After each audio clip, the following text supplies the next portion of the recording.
श्री स्वामी समर्थ. नमस्कार, मी नंदिनी. माझ्या यूट्यूब चॅनलवर तुमचं खूप मनापासून स्वागत करत आहे. तुमच्या मनातील सर्व चांगल्या इच्छा स्वामी महाराज पूर्ण करो ही स्वामींच्या चरणी प्रार्थना करते आणि आजच्या व्हिडिओला सुरुवात करते. तत्पूर्वी तुम्ही जर चॅनलवर नवीन असाल तर चॅनलला सबस्क्राईब करा. त्याचबरोबर शेजारचं जे बेल आयकॉनचं बटन आहे ते प्रेस करा, जेणेकरून मी जेव्हा नवीन व्हिडिओ अपलोड करेन त्याचं नोटिफिकेशन तुम्हाला मिळेल आणि तुम्ही एकही व्हिडिओ मिस करणार नाही. तर चला करूया व्हिडिओला सुरुवात. तर बघा, पितृपक्षाला सुरुवात झालेली आहे आणि पितृपक्षातील पहिलाच हा बुधवार आहे आणि बुधवार आपल्याला सर्वांना माहीत आहे की गणपती बाप्पांना समर्पित आहे. त्यामुळे या दिवशी पहा, गणपती बाप्पांची विधिवत पूजा अर्चा करायची असते.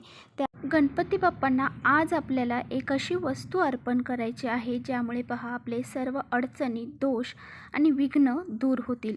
त्याचबरोबर मुलांची अभ्यासामध्ये, नोकरीमध्ये, त्याचबरोबर त्यांच्या ज्या काही उज्ज्वल भवितव्यामध्ये खूप सारी प्रगती होईल आणि त्यांच्या जीवनामध्ये जे काही अडथळे निर्माण होत असतात तर ते अडथळे दूर होतील. म्हणजे काय, तर त्यांच्या जे काही यश संपादन करण्यासाठी, म्हणजे त्यांना एखादी डिग्री प्राप्त केलेली आहे परंतु त्यांना म्हणावं अशी नोकरी प्राप्त होत नाही आहे आणि ती नोकरी प्राप्त झाली तरी पण त्यांच्या मनानुसार असा मोबदला त्यांना मिळत नाही आहे. त्यांच्या ज्या काही अडचणी आहेत तर त्या अडचणी दूर करण्यासाठी आपल्याला हा उपाय करायचा आहे. मुलांना भरपूर साऱ्या अडचणी असतात. मुलांमध्ये पहा, नजरबाधा असते, मुलांना नजरबाधा लागलेली असते. त्याचबरोबर आपल्या घरामध्ये भरपूर सारे दोष निर्माण झालेले असतात तर ते दोषसुद्धा मुलांना लागलेले असतात. त्यामुळे आपल्याला हा बुधवारचा दिवस आहे तर ह्या बुधवारच्या दिवशी गणपती बाप्पांना आपण अशी एक गोष्ट अर्पण करायची आहे. तर ती कोणती गोष्ट अर्पण करायची आहे, काय अर्पण करायचं आहे, कसं अर्पण करायचं आहे हे आपण व्हिडिओमध्ये पाहणारच आहोत. त्यामुळे व्हिडिओ हा कुठेही स्किप न करता शेवटपर्यंत नक्की बघा, जेणेकरून तुमच्यापर्यंत योग्य ती माहिती पोहोचली जाईल आणि तुम्ही कोणतीही माहिती मिस करणार नाही. तर पहा, आपल्या सर्वांनाच माहीत आहे गणपती बाप्पा हे बुद्धीचे देवता आहेत, त्याचबरोबर ज्ञानाचे देवता आहेत आणि ते विघ्नहर्ता देखील आहेत. तर असे भरपूर साऱ्या नावांनी विघ्नहर्ताला ओळखलं जातं. एक प्रथम वंदनीय म्हणून सुद्धा गणपती बाप्पांना ओळखलं जातं. म्हणजेच काय, तर आपण कोणतेही शुभ कार्य करताना अगोदर गणपती बाप्पांच्या पूजेनेच ते शुभ कार्य करत असतो आणि ज्या वेळेस आपण गणपती बाप्पांची पूजा करूनच कोणते शुभ कार्य करतो त्यावेळेस बघा कोणत्याही प्रकारचे विघ्न आपल्या शुभ कार्यामध्ये येत नाही. याचमुळे बघा गणपती बाप्पांना आपण विघ्नहर्ता असं म्हटलं जातं. तर पहा, बुध देवता सुद्धा ह्या बुधवारच्या दिवशी बुध देवतेची सुद्धा आपण पूजा वगैरे करत असतो.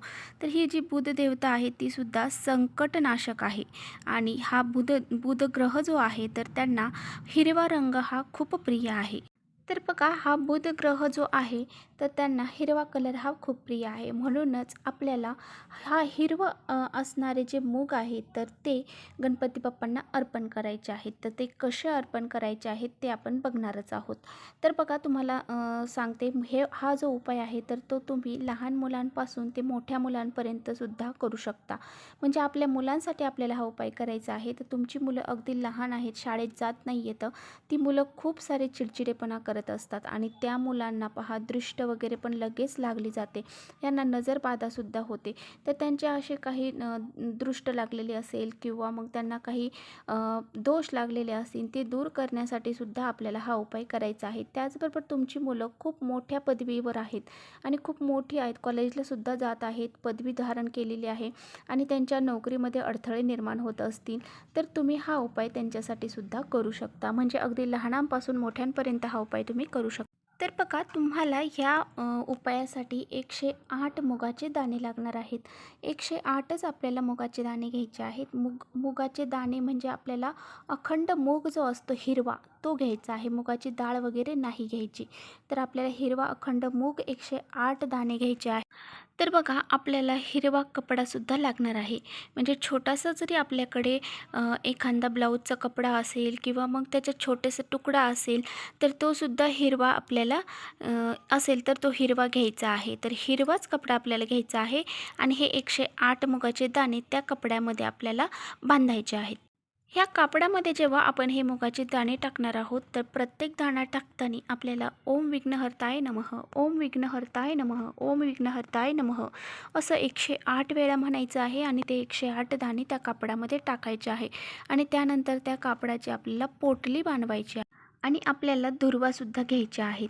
तर ह्या दुर्वा आणि त्याबरोबर आपल्याला एक झेंडूचं फूल देखील घ्यायचं आहे. त्याचबरोबर धूपदीप दाखवायला घ्यायचा आहे आणि हे सर्व घेऊन आपल्याला गणपती बाप्पांच्या मंदिरामध्ये जायचं आहे.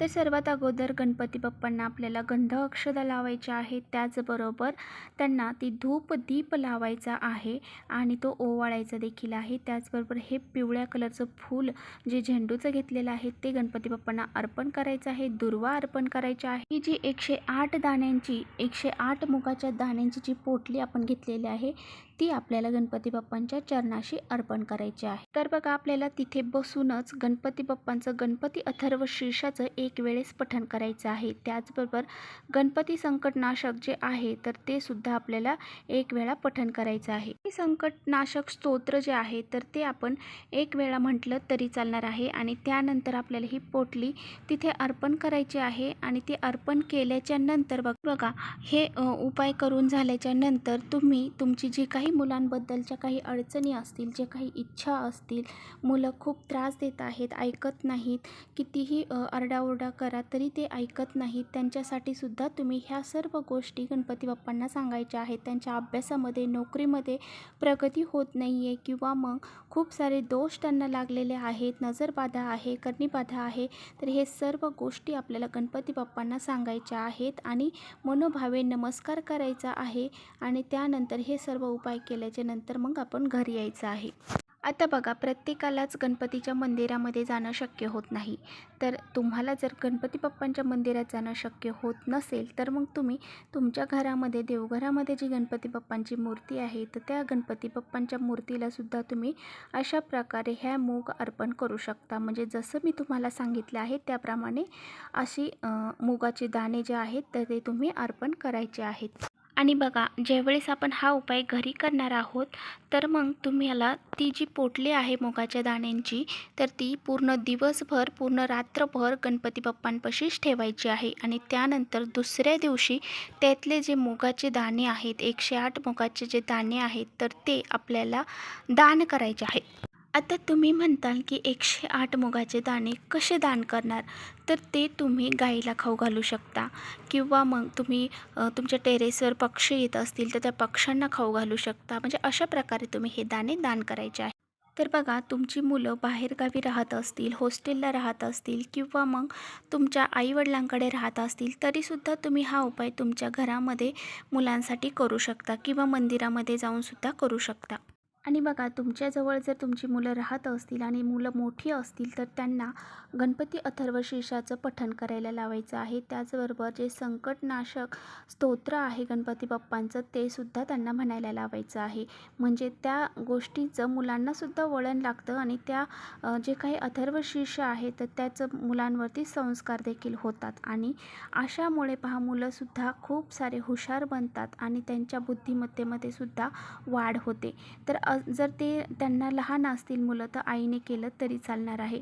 तर चला इथेच करते व्हिडिओचा एंड. व्हिडिओ आवडला असेल तर नक्की लाईक करा. चॅनलवर नवीन असाल तर चॅनलला सबस्क्राईब करा. परत भेटूया अशा छानशा व्हिडिओसोबत. तोपर्यंत श्री स्वामी समर्थ.